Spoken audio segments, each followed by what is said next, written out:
All right. Good morning, everyone. Welcome to our special Saturday episode of Blowback.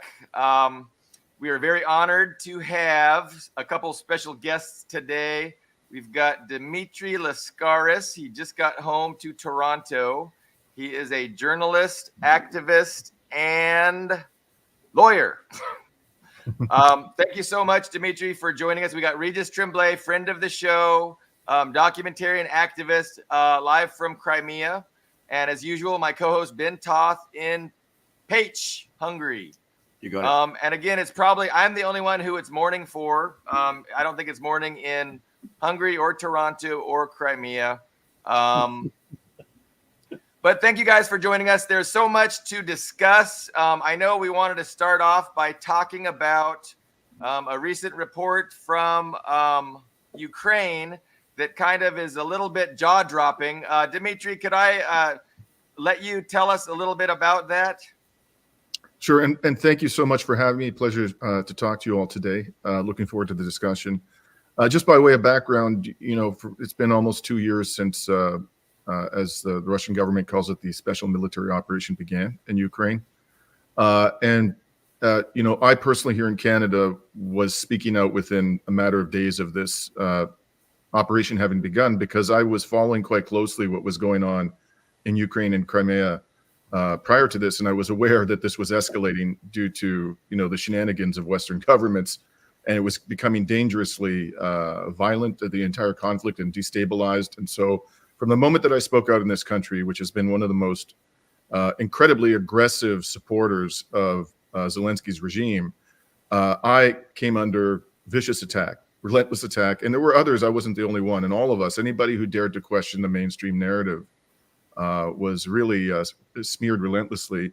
And then, it was just brought to my attention this morning that a Ukrainian Canadian who had traveled to Ukraine recently, it appears that her name is Maria Matushuk. I may be mispronouncing that. And by the way, just to prove that she was there, she posted on Twitter a photograph of her visa that was issued to her by the Ukrainian border authorities when she entered the country. And she gives an account which is even worse than I had imagined. And what she said is the following: everything we have heard about what's happening in Ukraine is a lie. The reality is darker, bleaker, and unequivocally hopeless. There is no such thing as Ukraine, quote, winning this war. And then she lists some examples of what she witnessed and heard from Ukrainians. By their estimates, they have lost over 1 million of their sons, fathers, and husbands. An entire generation is gone. Even in the Southwest, where anti-Russian sentiment is long-standing, citizens are reluctant or straight up scared to publicly criticize Zelensky. They will go to jail. In every village and town, the street shops and restaurants are mostly absent of men. The few men who remain are terrified of leaving their homes for fear of being kidnapped into conscription. Some have resorted to begging friends to break their legs to avoid service. Army search parties take place early in the morning when men leave their home to go to work. They ambush and kidnap them off the streets within 3 to 4 hours. They get listed in the army and taken away straight to the front with minimal or no training at all. It is, quote, a death sentence, and it's getting worse every day. Mothers and wives fight tooth and nail with the armed forces, beg and plead not to have their men taken away. The territory celebrated as having been won back from Russia has been reduced to rubble and is uninhabitable. They see the way the war has been reported at home and abroad as a joke, in quotation marks, and propaganda, quotation marks. They say, look around, is this winning? Worse, some have been hoaxed into believing that once Ukrainian forces are exhausted, American soldiers will come in and replace them and win the war. And I'll just conclude with these remarks. And I commend this, tweet to people if they really want to get a sense of what's happening in Ukraine. She says, shame on the people, regardless of their intentions, who have supported the war, and shame on the media for continuing to lie about it. I don't take pleasure in saying I told you so when the reality that has been revealed is the destruction of a country. It gives me absolutely no pleasure to say I told you so. It shouldn't give anybody any pleasure. All of this was foreseeable. All of it was predictable. All of this was knowable to anybody who was willing to pay attention and who applied to the Western propaganda an appropriate degree of skepticism and critical thinking. And shame on those people. I can only repeat what she said. Shame on those people who lied the Ukrainian people in the West into the destruction of this tragically devastated country. Absolutely. Well said, Dimitri. Yeah, thank you so much for that. Devastating, but just to get your blood boiling a little bit, right after that punch of reality, let's watch a short video clip from Davos by Mr. The tiny face, what do you call him? American troops Mr. on the Kuleba. ground. So you save the most important, you save few lives of your soldiers. So we kind of offer the best deal on global market of security. Give us the weapons, give us the money, and we will finish the job. American troops. That's all it is. You give us the money, you give us the weapons, we'll finish the job. Your people don't die. He doesn't add it, but in brackets, ours do.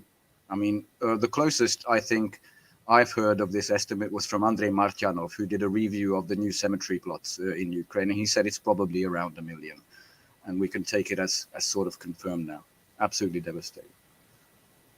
I just can't get around these people like Kuleba, like Yaroslav Hunka in your parliament not so long ago, you know. 2 standing ovations. Yeah. And this man publicly acknowledged long before he got standing ovations that he had been a member of the Waffen SS. He was proud of it.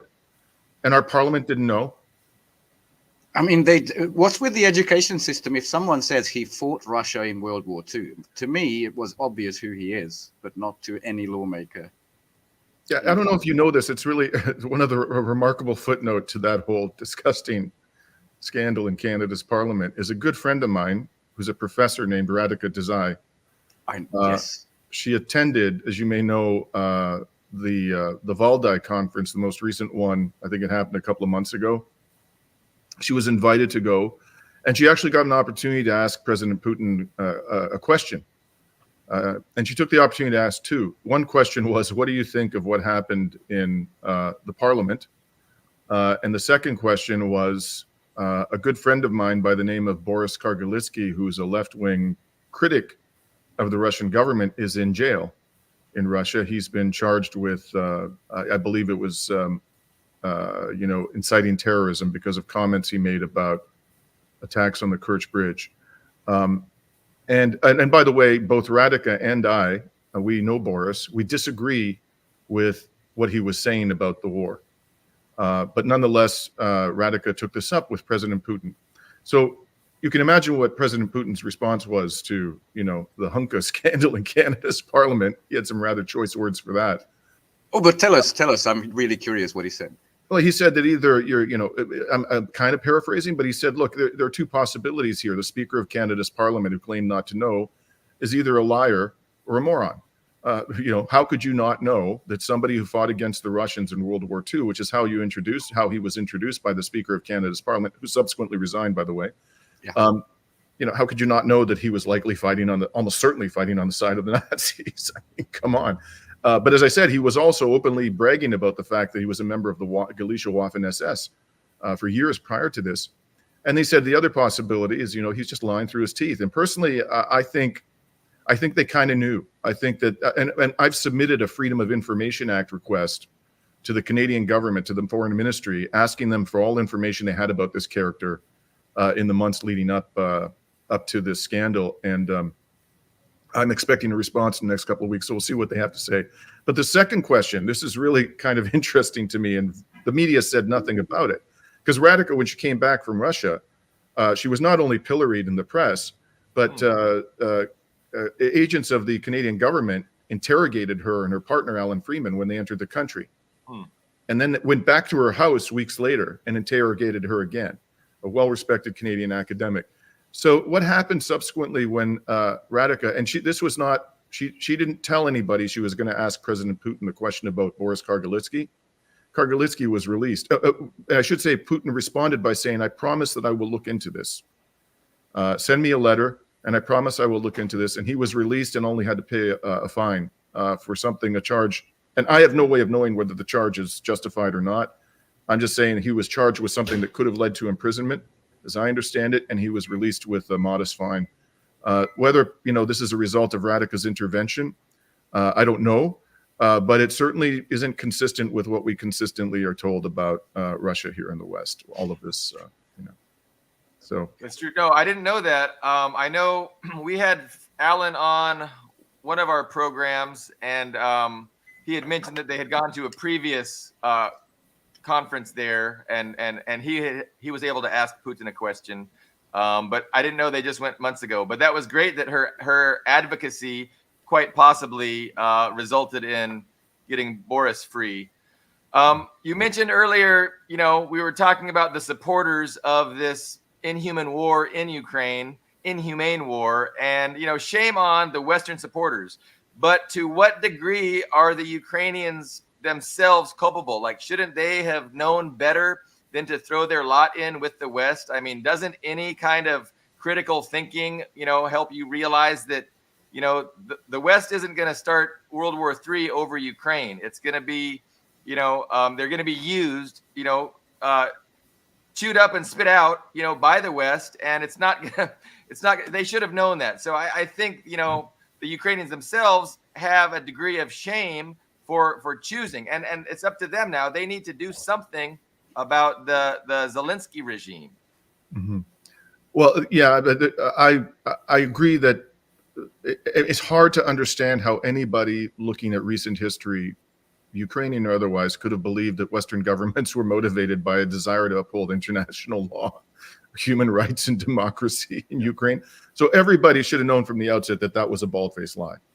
I mean, after what they did to Iraq, after what they did to Libya, after devastating Afghanistan for 20 years, leaving the country, abandoning their proxies, allowing the Taliban to come back into power. Of course, we all know the list of crimes of the United States government and its Western vassals is so long that we can't possibly review it all in the space of this conversation. But it should have been obvious to anybody that there was another motivation. It wasn't about democracy, human rights, international law. So that raises the question, well, what are they doing? What is the real objective here? And nobody was asking that question in the mainstream media. And a lot of Ukrainian people, sadly, seem not to have asked that question either. I'm sure there were people who did ask that question. A lot of them are now living in parts of Ukraine or what was Ukraine that are now under Russian control. A lot of them left the country, millions of people. We don't know what they think, so they may have known better. But it's clear that a very significant segment of the Ukrainian population was duped by this propaganda, and they should have known better from the outset. I'm sad to say. It gives me no pleasure in saying that. I mean, Zelensky did run on a platform of improving relations with Russia. With Russia. Yeah. And so, I guess people that voted for him were duped. But it's a terrible situation. Ben, you have queued up another clip. Yeah, this is the Yale very objective historian Timothy Snyder, one of the most punchable faces in academia, also at the WEF, who explains it this way: what happening their way back to Europe. And I can't help but think that the lesson that a country has to lose a war could be more clearly stated when we speak about the European Union. That is to say, it's not just that Ukraine has to win, it's that Russia has to lose. And those are both independently good things, I believe. Secretary Pritzker, with Secretary Pritzker. That's what it's all about. Russia has to lose. That's their new narrative. They even separated from winning in Ukraine. It's so disgusting to see this in just at face, I want to bring on something I mentioned yesterday, but that was another topic, that there was a NATO, look, we're celebrating something like 75 years, official Twitter post. And all of the comments were Ukrainian with yellow, blue flags, and they were very upset, like incredibly. Like, we thought that you were going to die for us, not us dying for you. And one of the commenters said, we just wanted the Europeans to agree with us like they do at summits and protect our rights. And we want the Americans to act like they do in Hollywood movies. That was the comment. And it was funny, but at the same time, somehow really sad, Well, sorry, go ahead, Regis. Go ahead. No, I was just going to say, this didn't start in 2014. It didn't start in 2022 with a special military operation. 1945. Exactly. 1945, at least 1945, when Truman dropped the bombs on Hiroshima and Nagasaki, was assigned to Stalin. I have documented these last 78 years on all of the lies, the propaganda, the broken promises, and outright provocations of Russia, Soviet Union, and then Russia. The list is endless. It's been the goal of the United States of America, at least since 1945, to rape and steal and plunder Russia and its assets. George H.W. Bush sent in the Harvard boys with one Jeffrey Sachs, who implemented his shock therapy on the Russian economy. It resulted in 1 million deaths, incredible unemployment, alcohol and drug addiction, the non-payment of wages and pensions, violent crime, and the privatization of Russia's assets. Yeah. He worked with Anatoly Chubai and created this oligarch class. And in 2000, Vladimir Putin was elected president. And for the last 23 years, he and others have raised Russia from the ashes of Jeffrey Sachs' shock therapy on the Russian economy. The job is still not finished. But when people think that this thing just started in 2014 or 2022, it's absolutely wrong. They need to learn and study their history. There's what, Regis, I'm so glad you raised this whole shock therapy experience that Russia had. And I want to connect what you just said to our discussion about the Ukrainian people being misled. The latest lie, it's an outright lie, is that Ukraine is going to be admitted to the European Union. First of all, this ain't happening. Okay, and it's not because of Viktor Orban. It's not going to happen because the French and German governments will never allow it to happen. They are lying through their teeth, and the reason why I can say with utter confidence is they're not going to let it happen is because if they actually extended the legal regime in the European Union to Ukraine, this would mean that this absolutely devastated country is now going to be fully integrated into Ukraine. There's going to be free movement of people back and forth. They're not going to want that. They're already at the limit of what they can tolerate in terms of dealing with the massive outflows of Ukrainian refugees. But more than anything, the country is hopelessly corrupt. There are weapons all over the damn place. Who knows where those, and the country is in need of massive injections of economic aid to sustain Ukraine. The cost to the European Union would be absolutely immense. And that the idea that these people are going to allow Ukraine into the European Union with all the benefits and obligations that entails is laughable. It's totally laughable. And the thing I would say to any Ukrainians who are listening to us today is that even if it were true, why would you want to be a member of this dysfunctional, evil family? And I can say this with confidence because I'm with you. And I saw what the European Union did to the country of Greece. What it did through shock therapy, privatization, and neoliberalism was it destroyed this beautiful country. Even with all its flaws, it was a much better place before it entered the European Union than it is today. And I don't think, frankly, that in my lifetime, sadly, Greece will ever recover from the politics and economic policies of this profoundly anti-democratic union, as they call it. It's not even a union. It's just an excuse for imposing technocratic will upon the people and depriving us of democracy. That's what it is. So, be careful what you wish for, fellow people in Ukraine. You really don't want to be part of this dysfunctional family, I would suggest to you. I'm going to add, don't worry, we'll help you because of my prime minister, Mr. Orban, and on one of our neighbors, Mr. Fico, has already vowed, no, sir, this is not going to happen over our dead bodies. And the second thing, this is even less likely and negative likely, is NATO, because that's instant war.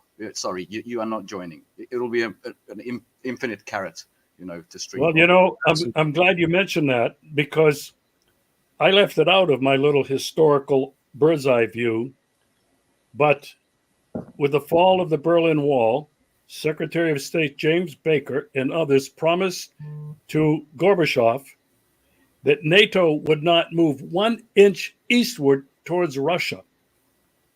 Bill Clinton came in and immediately broke that promise. And since that time, 14 former Soviet republics belong to NATO. One of our biggest mistakes. And if people can only put themselves in Russia's shoes, what does that look like? And now I think this latest, the largest military exercises, war games, Defender Democracy or something like that, is going to take place very soon. And it's going to last for several months. There's going to be 90,000 NATO troops parading through Europe and these NATO countries. If you're Vladimir Putin or anybody in the Russian military, you know that these war games are gaming and planning an attack on you. Explicitly, yeah. Explicitly, they don't even hide it. And so, as you just mentioned, one of the major reasons for the Russian special military operation was to deny the possibility of NATO becoming an aircraft carrier in Ukraine, the United States becoming an aircraft carrier in Ukraine. That was never going to happen. And Putin will never allow Ukraine, if we've been talking about and arguing, to become part of the European Union, which is falling apart now and is basically bankrupt. Going down and the the drain. same thing, the same thing is happening to the people across Europe. Is austerity economics and politics. I don't see much of a future for it.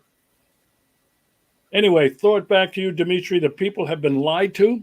They've been propagandized, not only in the United States and Europe, but in Ukraine. They were lied to.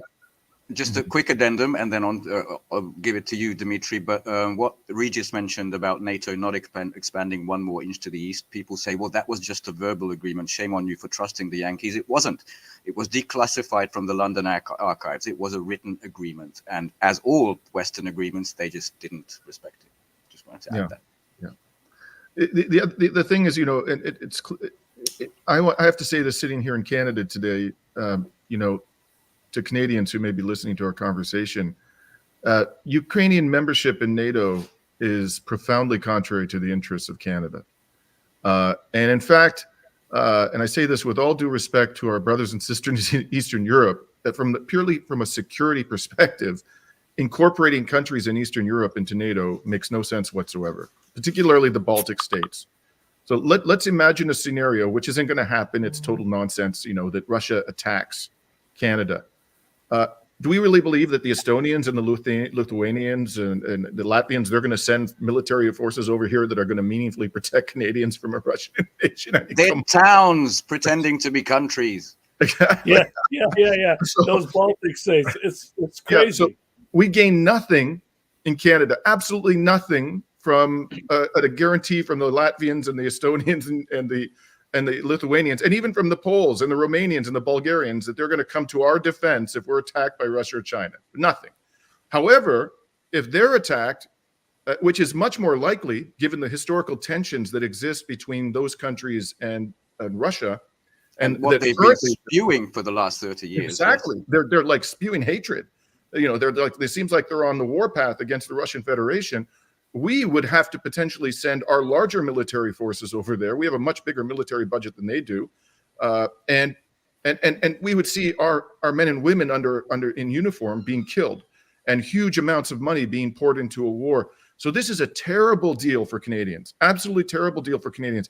And yet nobody in this country, nobody in the mainstream media or in the entirety of Parliament questions the wisdom of incorporating countries like Ukraine or Finland. There's another country. Why the hell would we want Finland in NATO as Canadians? What possible advantage is there to us of that? It's only downside. But nobody will even question the wisdom of doing this. Everybody was immediately on board with the idea of NATO expansion. It just makes no sense from a security perspective for Canada to do that. And the people in Finland, the people in Sweden are all against what their government has done. Sweden is begging to get into NATO.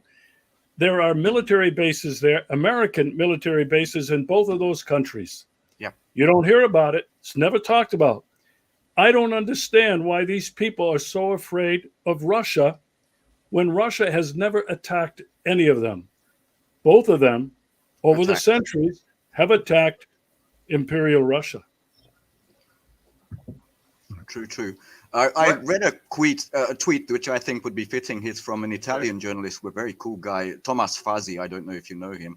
He said the worst and scariest marriage that has recently come around in Europe is these bureaucratic technocrats in Brussels falling in love with Baltic Nazis, was basically the tweet, because I think they want Kaja Kallas, the Estonian prime minister, to become the new Josip Borrell, whatever his title is, the high representative of diplomacy or something like that. And that really is some of the scariest developments. It's like the north of Europe has been de facto occupied by the US, and the south, it looks like, is sobering up somewhat. At least a few countries are. Most people still have bureaucrats in charge, but, Yeah. we'll see. I have to, as somebody, I've been around, I'm 60 years old now, and I went to Europe when I was a child, and I lived in You're France. 60? Yeah, I'm 60. Jesus, you look good, man. Well, Yeah, that's- he looks like shaved my hair. he looks like 40. Well, I shaved my hair too, but you know what? You look like 42. Yeah, right. Yeah, 40 is a long time ago. Yeah, Holy so shit. Sorry, continue. We've been around the block. I went to, the first foreign country I visited was, I was born and raised in Canada when I was taken to Greece by my parents 3 times when I was a boy. And then I lived in France in the 90s when I worked there in Paris for a New York law firm. And, spent a lot of time in Europe. And I have to tell you that I'm absolutely astonished at the complete surrender of European sovereignty. Yeah. It's just become a huge American colony. And you see this at all levels. It's not just in terms of the foreign policy of the European Union, which is now completely beholden to dictates from Washington. You see it in their economic policies, the neoliberal economic policies that they're adopting. You see it in the so-called culture, what you see on television in Europe now. It's so dominated by so-called American culture, which is really just propaganda dressed up as, something more sophisticated. You see it in the food that they're eating. You see it in the decline in the quality of the food that is being consumed by people in Western Europe now. It's just become an American colony in every conceivable sense. And I never imagined when I was a boy growing up, even when I was living in France, that was still very much the France of de Gaulle back in the 90s and François Mitterrand. Whatever you may have thought of them, they actually did try to preserve the sovereignty of France. And they were successful to a significant degree. Now, under Macron, that's all it is. That's all it is. Yeah. The Europeans really they need to wake up fast before the little remains of their sovereignty, if there's any left, is completely extinguished. What do you guys think the West wants from Russia? Like, if the West can just wish and have anything they want, like, what is the result that they are trying for, desperately seeking? I have an answer, but I'm wondering if you guys. I thought Regis already said it's basically Yeltsin 2.0, a drunkard in charge and loot and maybe balkanize it. Yugoslavia, maybe. That's what it's always been about. It's about the lust and the greed for Russia's territory, which is the largest country in the world, and its vast, unlimited resources that the rest of the world has always needed. This is what it's always been about. And that's what Jeffrey Sachs was involved in. George Herbert Walker Bush was the one who plotted the breakup of the Soviet Union and the rape and pillage of Russia's economy. He wanted to make Russia balkanize a bunch of pieces, totally controlled by the United States. Totally. That's always been the plan. On the flip side, what does Russia want? Like, what would make Putin happy?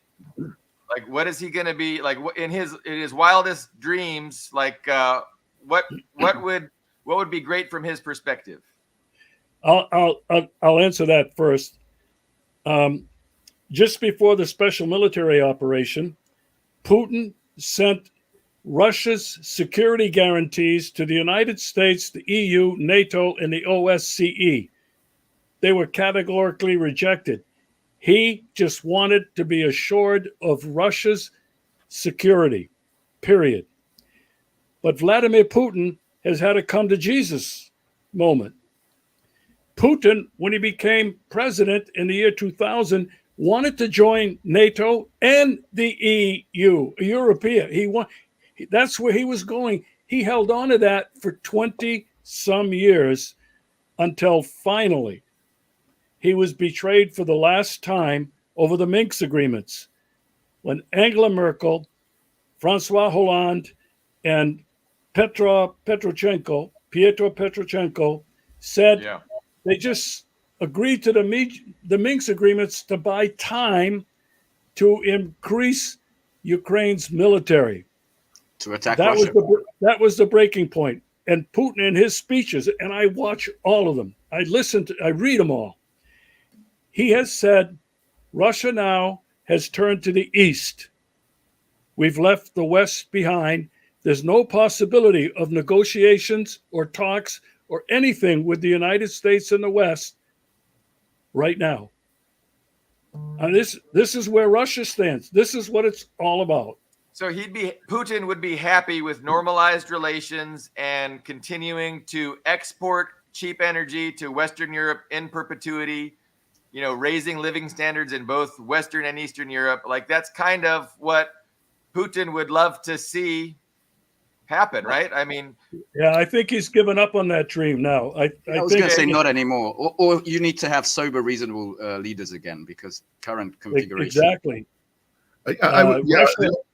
Go, Dimitri. Sorry, go ahead. I was just going to add just a little detail, and I completely agree with Regis's assessment of what the Putin government. We talk all the time about Putin, and we fall into this trap. It's the Russian government. There's a lot in that government. I make that mistake, often because of the dialogue we have over here, which is so concentrated on one person in the Russian government.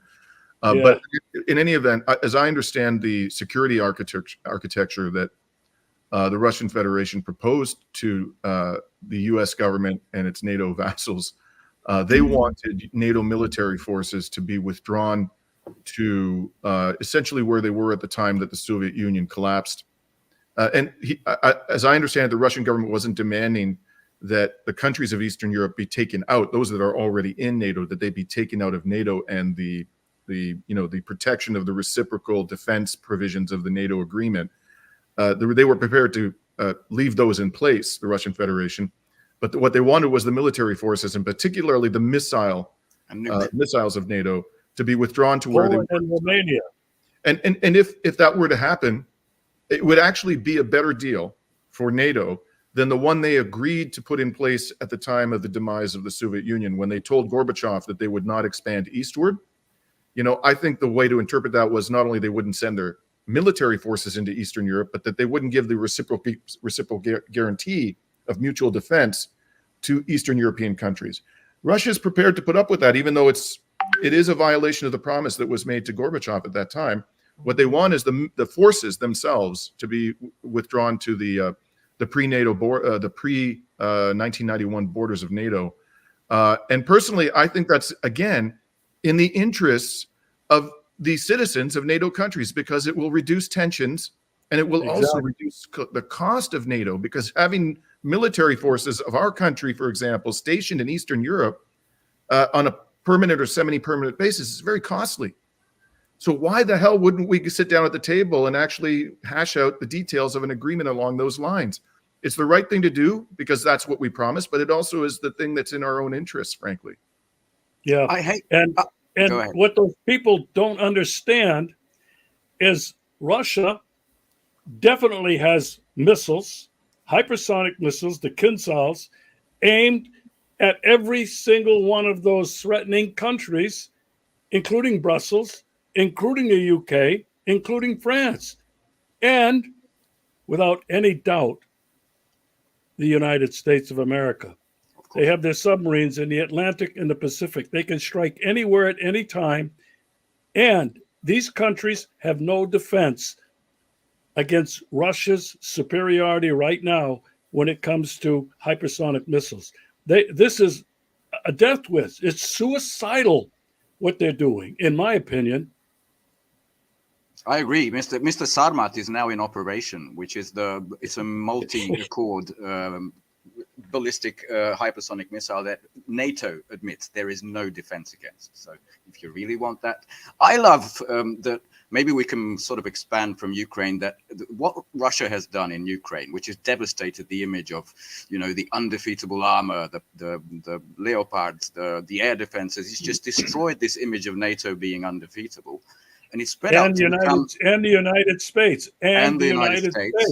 They're pricey gadgets. There's no wonder they're not sending their 1970s F-16s, by the way, because they would get destroyed instantly.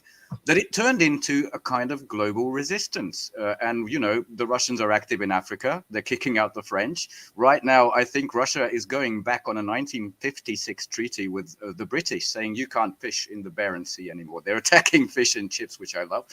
And also, of course, the Middle East recently came on fire. And I'm wondering if anybody got some thoughts on the whole thing being, I think, sort of different fronts of a single struggle. But maybe that's just me. Let me just, before we move to the Middle East, because there's a ton of stuff to discuss there. Sure.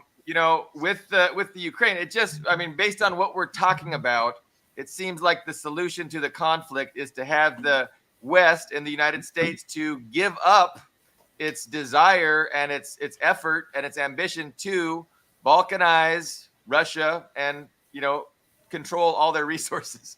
So if they could do that, it seems like everything would be better and solved. So I think I'm sure everybody can agree with that on the I think go ahead, Dimitri. Look, if you pay attention to the Western discourse about the war, which I do more than it's good for my health and have been doing for 2 years, there's been a dramatic change in what the mainstream media outlets are telling us about this war. So, for example, there was an article, I'm sure you gentlemen have read it or heard about it, in Time magazine a couple of months ago, where they were quoting close aides to Zelensky, describing him as delusional. Oh, yes. And saying about the prospects of winning, and saying, that people were in the Ukrainian government were stealing like there's no tomorrow. That was another quote. That people on the front line in Ukraine were refusing to attack, even if the orders came directly from the office of Zelensky, because they thought it was simply suicidal. So you would never have seen these types of commentaries in the mainstream media in the West during the first 18 months or so of the proxy war. Now they're all over the place. That's just one example. I'm sure you guys have seen the reports in the Washington Post, in the New York Times, in the Financial Times, even in the Economist, and Bild magazine in Germany is starting to admit that the gig is up. So they're laying the groundwork, I think, for what will be a surrender, although they'll try to characterize it as some kind of a victory. Yeah, that's it.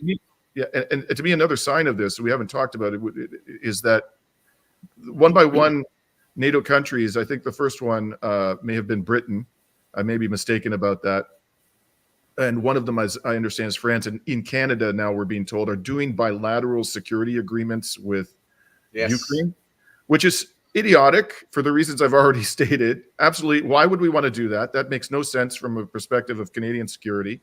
But I think it's a consolation prize for the Zelensky government, the regime there, because what they're doing is they're giving him something in lieu of NATO membership. All the signs are that we're seeing the groundwork being laid for a capitulation, which will be characterized as some kind of a victory or a defeat of Russia. That's another way they might spin it. And the problem that we confront right now, though, is that the neocons haven't given up on escalating this war. They're still there, and they're still going to try to find a way to do that. And as the moment of truth arrives, where it'll all be clear to everybody that NATO has suffered a strategic defeat, they may try to pull something off that is going to escalate this even further. So we're not out of the woods yet. But the signs are, I think, hopeful that finally we'll be bringing this depraved, insanely dangerous proxy war to an end. A small detail, and then Regis, I know you have something to say. I read the entire agreement. It was Zelensky's office published it, the one with Britain. And the word guarantee was in there only once. And that was for Ukraine guarantees I think the protection of UK intellectual property. There is no guarantee that UK will rush to the rescue. But apparently, Melnik, the head of Zelensky's office, said that we have to rush to perfidious Albion's defense if they're attacked. So it's that stupid. Go ahead, Regis. Yeah, I want to point out there are going to be no negotiations to end this. Oh no! If anybody is paying any attention to what President Putin has said repeatedly, and Lavrov, Peskov, Putin's press secretary, there are three conditions, three goals of Russia. One, for 2 years now, the demilitarization of Ukraine. That means not just Ukraine. That means NATO. That means the United States. That means mercenaries, advisors, whoever's there. That's what that means. I don't want to make any mistake about that. The second condition is the denazification of Ukraine. Now, that will only come about as a political objective. You've got 78 years of propaganda in Western Ukraine about Bandera, a national hero now, about Nazis, the whole bit. Shukevich. So that will take Russia a long time before you can purge that from parts of Ukraine, not all of Ukraine. And the third goal is ensuring the neutrality of Ukraine. In other words, it's never going to be part of the EU. It's never going to be NATO. And in order to do that, what Russia has to do is purge the existing government and institute a new constitution. This is what all of this means.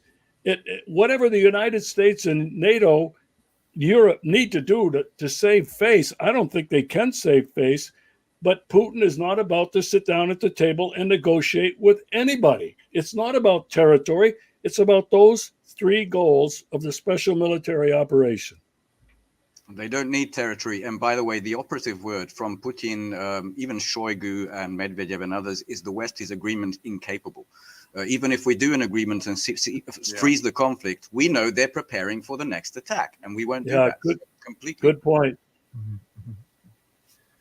So we want to move on to Israel-Palestine. I mean, that's... Yeah, I mean, maybe we can start by answering Ben's excellent question about the bigger picture. And I couldn't agree more with, what Ben suggested, is that all of these conflicts that we're seeing in Western Africa, for example, in Niger, Mali, what we're seeing in Yemen, what we're seeing in Iraq, what we're seeing in Ukraine, what we're seeing in Gaza, what we're seeing in the south of Lebanon, the north of Israel. This is all part of a larger trend, which is the collapse of U.S. hegemony and the realization of these countries that have lived under the jackboot of Western dominance for so long that they have before them an historic opportunity to finally break free from the yoke of servitude to the West. And in one way or another, there are uprisings happening all over regions of the world that have been historically dominated in the post-World War II period by the United States government. They're fed up, and the gig is up. And people can see now that, not just simply because of the economic issues which the West confronts, but primarily the incompetence of Western militaries and the U.S. military, the complete incapacity after pouring the amount of money, as I understand it, that they claim that the paper value of the weaponry which they gave to Ukraine in the first year or so of the war was in excess of the entire military budget of the Russian Federation. Okay, and they're continuing to send weapons, and still Russia defeated them. If you look at by every metric, whether it's population, whether it's GDP, whether it's military spending, whether it's the size of their military forces, this NATO should have won this war. And yet NATO has been crushed in Ukraine. You look at what happened in Afghanistan, 20 years, trillions of dollars they poured into that. They were defeated by the ragtag Taliban, who had nothing better than Soviet-era small arms. The entirety of NATO had its ass kicked in Afghanistan. And now Israel, which is basically, as I've said many times, a huge military base, United States military base masquerading as a country, with this massive military budget relative to its principal foes, with almost $4 billion a year in military aid coming from the United States, can't effectively defeat Hezbollah. and can't even defeat Hamas in Gaza, where it has wreaked unbelievable levels of devastation upon the civilian population. They haven't killed one senior Hamas leader in Gaza. They haven't recovered alive one single hostage. They've sustained thousands of wounded and killed soldiers, going up against a small insurgency force that has a tiny fraction of the military capacity of the Israeli military. So everywhere you look, and people can see it in the non-Western world, it's obvious that the United States and its allies are a paper tiger. They are weaker and more vulnerable now than they have ever been. And anger is built up to the point where peoples everywhere are going to take advantage of this opportunity and finally kick the Americans out. That's what's happening. And, if we in the West had any sense about us, we would say, it's time for us to give you your freedom. The last thing I want to say is there was this quote that George Bush used when he was, after the 9/11 attacks to justify why they had happened. People needed to understand, why would people from the Muslim and Arab world do these things? They hate us for our freedom. They hate us for our freedom. The truth is that we hate their freedom. That's the truth. And that's why we have violent conflict in all these parts of the world. Very well said. Very well said. Yeah. Thank you for that, Dimitri. Ben, you have this clip. This is from today. I don't know if you guys have seen. The audio is not important. Yeah. I haven't seen it yet. I've heard about it. They forgot to go. They did reverse instead of forward. Ooh. It's awful. What is that? That is two Royal Navy British boats in the port of Bahrain somewhere. So we should now play God Save the Queen or Rule Britannia or something like that, because that's it. And one of them is out of service. It just appeared on the Daily Mail. So these are the guys threatening 30,000 Houthi rebels or Ansarallah. This just happened? Yes, this is. I think this morning is when I first saw this. Yeah. I mean, in Britain's defense, their navy is severely understaffed. So I hope that, they look for an admiral for a submarine on LinkedIn. They right. Colonel Douglas McGregor, you have seen, just did an interview where he called the British military a Lilliputian, which I thought was a very good description.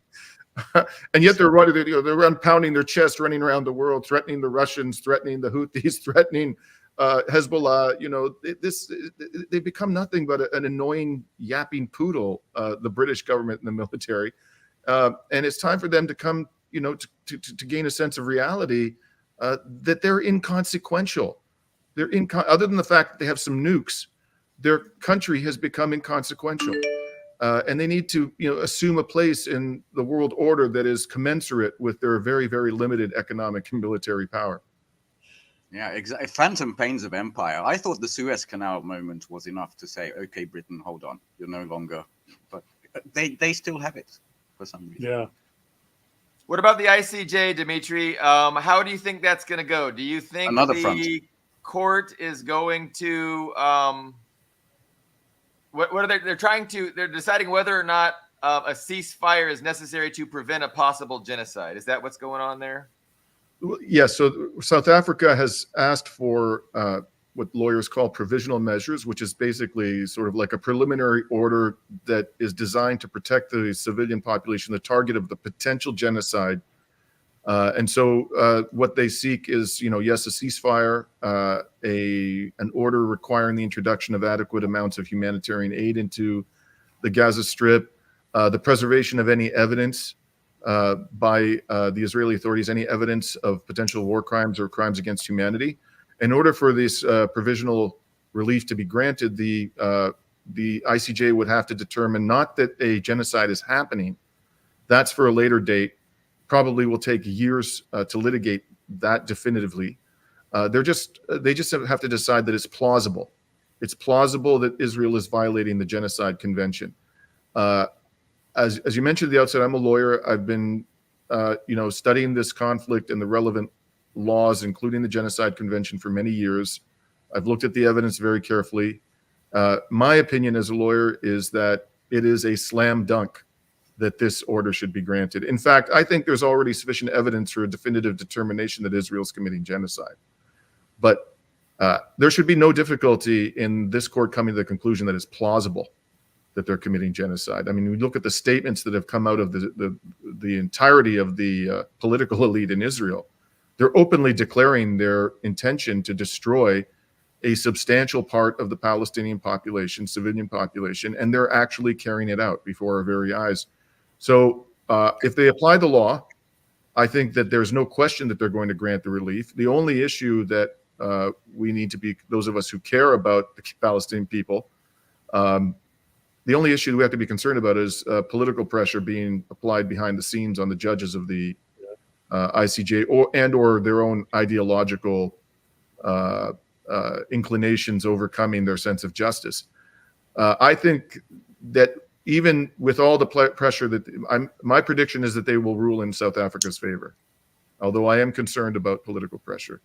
And the main reason why I believe that they will ultimately do that is because they rendered a decision in 2020.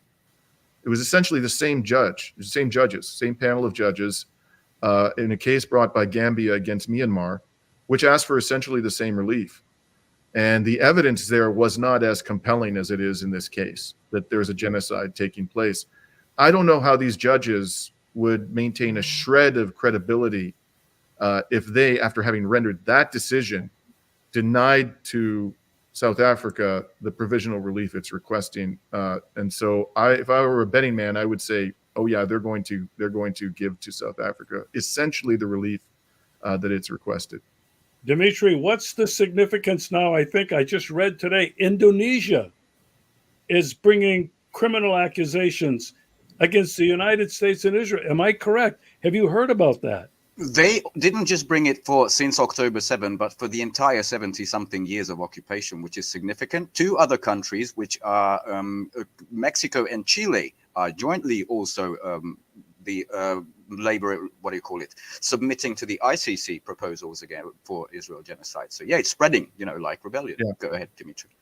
I think Regis, and I could be mistaken about this, what Indonesia's going to ask the court to address is the settlements, I believe.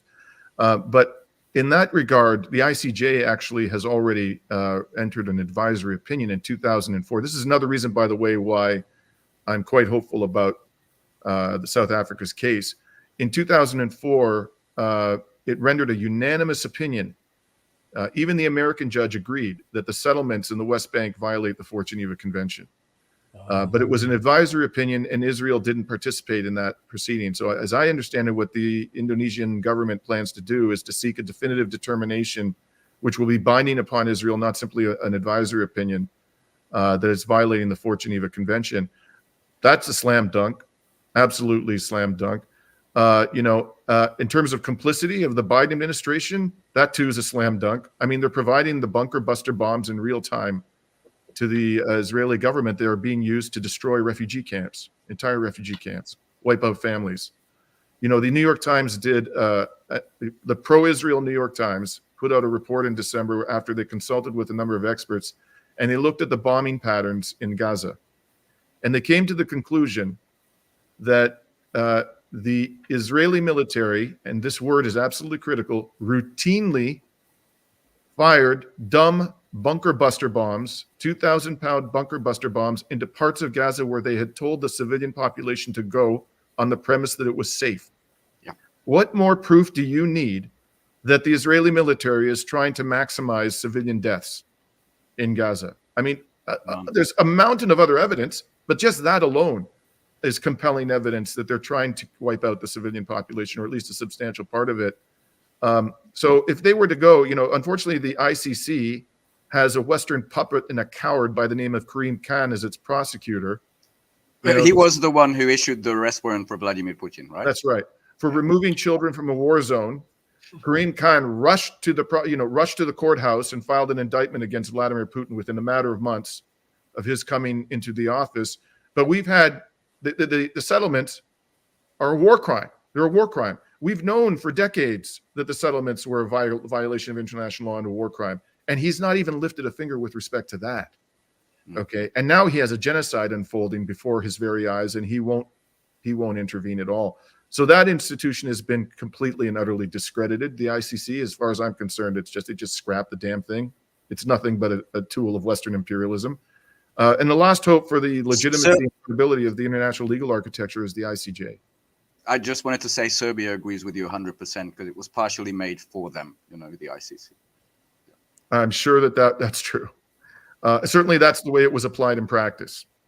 Yeah, and of course, I didn't even realize there was a big distinction between the ICC and the ICJ. But I'm a layperson, not an international law expert.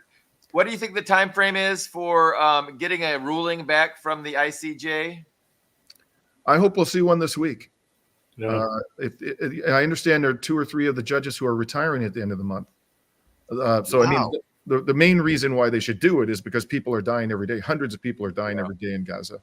But they, as a practical matter, I think have to get this decision out by the end of January because of the retirement of several judges. Just on the distinction, it's a good question. Just briefly, the ICJ is an instrument of the United Nations Charter. So everybody who's a signatory to the UN Charter is bound by the decisions of the ICJ. The International Criminal Court is a much smaller grouping of nations, which are much more dominated by the West. So there are a number of countries like China, like Russia, that are not. And Israel's not a signatory to the Rome Statute of the International Criminal Court. The United States, or the U.S., yeah, or the U.S., yeah. So the Hague Act, Yes.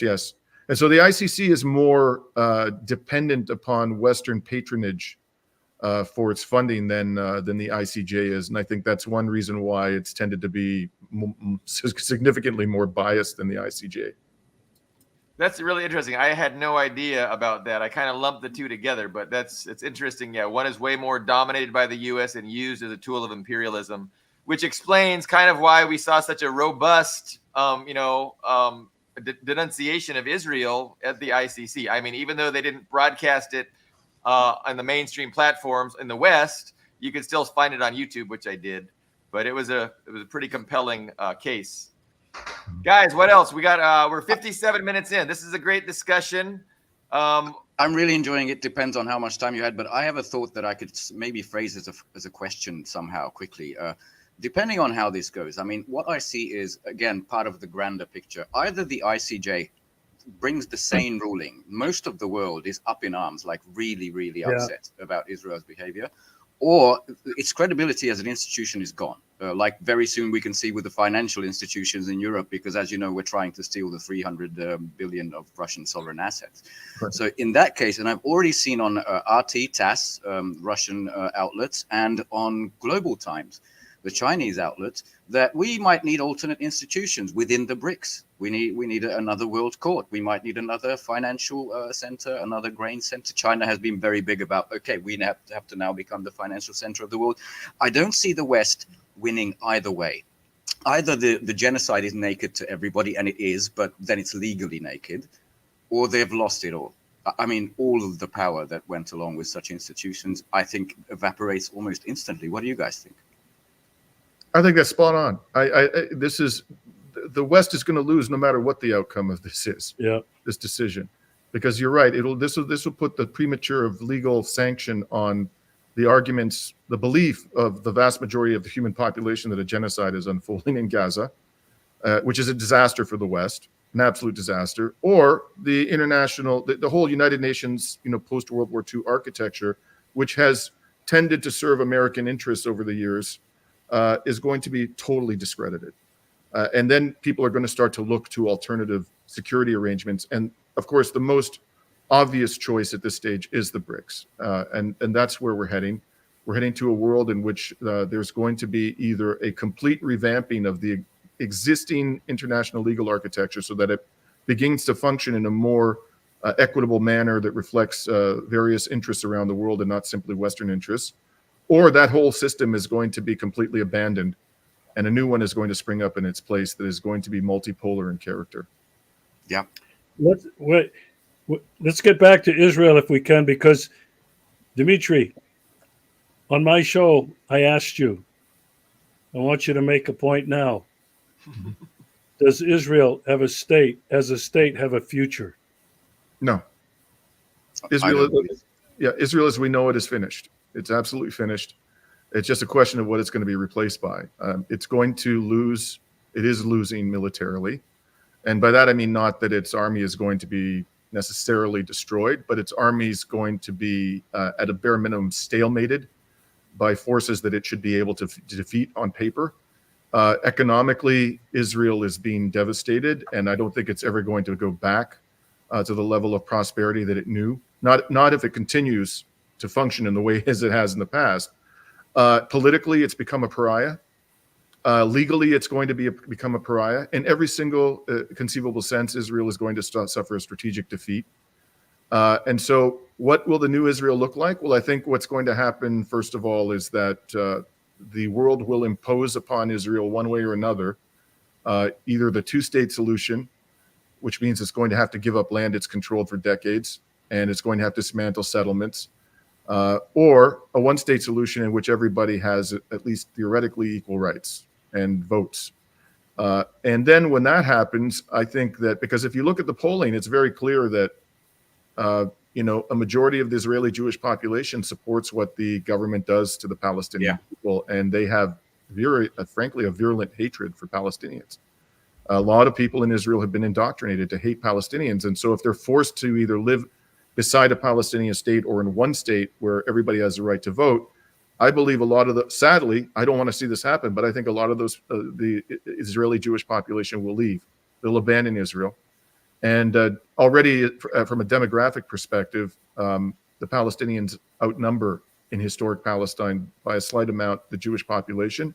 And if they begin to leave in large numbers, and if a lot of, and they've relied historically on, Jews from Western countries coming and emigrating to Israel. And if those people stop coming, then the demographic imbalance is going to grow enormously. And eventually it's going to become demographically and politically a much more a Palestinian state than, as it's called today, a Jewish state. So whatever happens, I think the gig is up for Israel. And it's just a question of whether this is going to happen with massive amounts of death, because this could get far worse, particularly for Israel, or whether it happens in a much less painful and by means of economic and political pressure rather than outright military devastation. I support Plan B out of those two, but yeah, what's worrying is how Bibi Netanyahu and the political class, Ben Gvir, other Likud members are reacting to this. Is, we're going to go straight up into Lebanon. We're going to take the Philadelphia Gap from Egypt, which is a declaration of war, only because the big American aircraft carriers there. It's like, Mussolini is threatening people with Hitler's army. That's basically what it is. It's really scary. But hopefully, Western opinion is now very strongly against Netanyahu's continued presidency as well. Hopefully, that can come to a more peaceful end. And one other thing I wanted to say, which is striking to me, as you said, the population very much supports this genocide. And what I liked about the evidence, 83 pages of it, that South Africa brought to the ICJ, wasn't just the quotes from the leaders, but from the soldiers on the front and their behavior and their chants and what they do there. And that was very worth bringing to the attention of the world. I think it could be eye-opening if everybody saw that. That's a perfect case. 100%. You may know that some major media organizations in the West live streamed the Israeli submissions, but didn't live stream. And then somebody, I don't know who, put together assembled actors from the Game of Thrones and other famous actors, including Susan Sarandon, to read in a video the South African submissions. And this video, they're doing it in a series of videos, and the videos went viral. So all the efforts to suppress, including this wonderful evidence, I shouldn't say wonderful, it's actually horrifying in one sense, but wonderful in the sense that it's so effective in conveying the reality of what's happening. These soldiers chanting, as you see devastation behind there are no innocent civilians. Yes, and invoking the name of Amalek, this character from the Bible whose people were to be completely wiped out by the Israelites, including the women and the children, dancing up and down, chanting his name. I mean, again, what more evidence do you need that the project here is one of genocide? It's astonishing that we're even having to debate this. Couldn't agree with you more. How can we understand, how can we come to terms with this psychology that has been inculcated within Zionism and within the Zionist state? Like, I mean, this psychology it's psychopathic in a sense, but you know, it's a psychopathy that we have to deal with, because this is really, you know, a lot of Zionists in Israel see themselves as under attack, and everything that's going on is proof that humanity is anti-Semitic. You know what I'm saying? So they have this understanding, and it's real to them, but it's psychopathic. But how do you deal with that? I mean, look, I just did. I was just invited. This is a rare event nowadays, but I was invited onto a mainstream media network to debate somebody about Israel. And the character I debated, his name is Howard Levitt.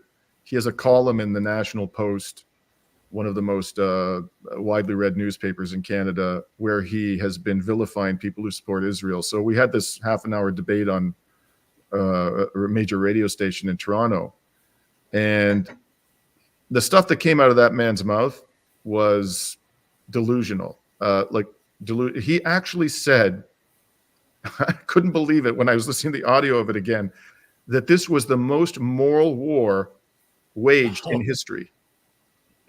Okay. He's the Michael Rappaport of Canada. Oh my God. Yeah. I mean, you know, that guy, if anybody wants to see the truly ugly face of Zionism, watch Michael Rappaport's deranged, lunatic, unhinged videos. You can't reason with these people. Nope. I mean, it's impossible, unfortunately. And so the world is going to end up imposing a solution on Israel that a lot of its citizens ain't going to like. And that's just the bottom line. You cannot reason with these people. They are completely detached from reality. Yeah, it's sad, but I think Sergei Lavrov said it best, that you weren't the only ones to suffer in the Nazi Holocaust. The 27 million Russians, Soviet people, also died, and that doesn't give you carte blanche to do anything in the internet, anything you want in the international arena, and that has to become real, I think. Somebody else was arguing that Israel is not beholden to any kind of rule of law because, you know, they were a victim of genocide themselves. Like, I mean, somebody literally just argued that. There's a French probably the ICJ defense. Yeah, the French foreign minister just came out with a statement that said because of the Holocaust, which was a European atrocity, it wasn't committed by Palestinians or any other members of the Arab world or the Muslims. It was committed by Europeans who claimed to be Christians. He was saying, this French foreign minister, after Macron said that his government was going to respect the ICJ's decision. I mean, this is just classic Macron. The man is such a snake. He says one thing one day and another thing the other day. No wonder the Russian government has just completely stopped talking to that man. He's a complete snake. And he's done it again. And now he has somebody telling, or senior member of his government, telling people that you can't possibly hold the Jewish state accountable for genocide because of a Holocaust perpetrated upon the Jewish people by Europeans decades ago. It's insanity. What I can say to France is, please send your mercenaries to Kharkov, and Russia will take care of you. Yeah, if they have any sense about them, they'll refuse to go. But we live in the West. It's just the whole public discourse just boggles the mind. Frankly, there are days I'm speechless listening to the nonsense that comes out of people's mouths. Tell me a little. You're gonna send us off with some optimism. Yeah, Reverend Regis does the best sermons at the end. I just wanted to ask, because in Hungary, I've lost a lot of conversation friends and people, first to the Ukraine war, now to Gaza. What about, I mean, I've seen everything from Canadian politicians, including Juncker and all that shit. What about the people on the streets? How do they think about these things? I just wanted to get a reading on the public. What do they think? About when it comes, the views about the Ukraine war and what's happening in historic Palestine and Canada and the West generally, I think, are two different subjects. So I've been to probably on average 2 protests a week for the last 3 months. Good. I've been asked to speak at a number of them. And what I see is a lot of anger in the streets, a lot of anger. And to be honest with you, I'm surprised that there hasn't been any serious violence. Of course, the Israel lobby is claiming that there are rampaging mobs all over the place looking to commit mass murder of Jews. This is, of course, a flagrant lie, but there's a lot of anger, and it isn't dying down. In fact, I think that a significant proportion of the population, it's escalating because nothing is being done to stop this atrocity. When it comes to the Ukraine war, we still have a lot of work to do in the West to wake people up to the reality. We're in the early stages of that process. And in terms of the future, despite everything I've said, I actually am very optimistic. Well, I would say I'm much more optimistic now than I was 2 years ago, because I see an end of the era of U.S. hegemony. It's coming. And I believe that likely what will replace it it's going to be imperfect. There's still going to be lots of problems we're going to have to solve, but it's going to be a very significant improvement on what we've had for the last several decades. I completely agree, and I share your optimism. But it turns out you're the young Regis. That was the perfect sermon, unless Elder Regis wants to add something. I think that was great. I'm not going to add to that. Thank you guys very much. It was really great to meet you, Dimitri. Thanks for coming on. I hope I can have you back on at some point. Sure. It was a pleasure talking to you guys. Really great was. To meet you. Great to meet nice you. Nice to see you again, Regis. Stay after the show. We'll discuss more. We will see you guys next week. Thank you for watching.